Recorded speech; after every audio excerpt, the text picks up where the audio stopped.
Prologue, 7 p.m., July 18, 2003. Zeke Mesereau left his apartment in Crestview Manor as soon as Big John Thomas on KUKU-FM announced, using his serious radio voice instead of his fake hillbilly twang, that they were bringing the bodies to the high school gymnasium. The tornado had arrived from the north, surprising the so-called experts.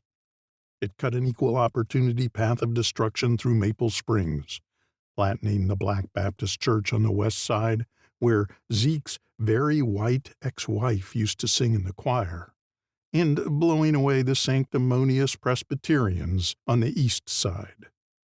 It pinballed down Main Street, chewing up the Tasty Freeze, Hank Dabney's Esso Station, Dr. McNiville's Emergency Care Clinic, and the Main Street Diner.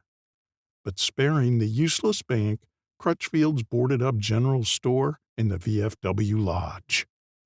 As it roared out of town, it destroyed the Chevy dealership, where Zeke's son had once worked, and the fancy townhouse development project Ted Landis was building across the road from Crestview Manor. Zeke wanted to call his son, but Wayne didn't own a cell phone. The road into town was impassable. Uprooted trees, overturned vehicles, chunks of concrete, twisted rebar, and pickup stick configurations of aluminum siding, roof tiles, and wallboard were strewn across the highway. It didn't matter. He couldn't drive anyway. His truck had disappeared. A soft mist hung in the air like a wet fog, and it was eerily quiet as he started walking down the highway to the high school. At the outskirts of town, he saw a man, his dark business suit turned gray with grit, standing in his front lawn, clutching an open briefcase and staring down the road like he was waiting for the bus. A few blocks farther on, an old woman wrapped up in a ratty bathrobe swept brick fragments from her front stoop. The stoop was all that was left of her home.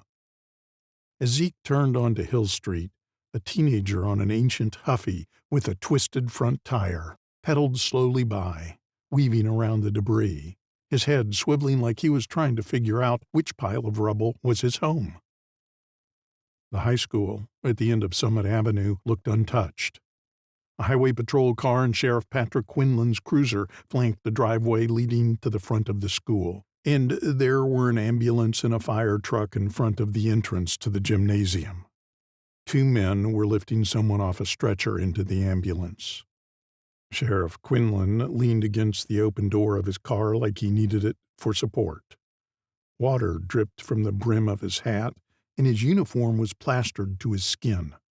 A mud-splattered Silverado rolled past Zeke and stopped at the driveway entrance. There were 2 body bags in the truck bed. Body bags just like they had in Nam. Quinlan waved the truck through. As Zeke approached the sheriff, Quinlan held up his hand. "You've got to go to City Hall, Zeke. The mayor's handling the missing persons reports." Zeke Mesereau frowned. They had been friends once. Chapter 1, 14 hours earlier. Dancer. It isn't really darkest before the dawn, at least not in the hills of southern Missouri, and the morning air is not cool and refreshing, not in July.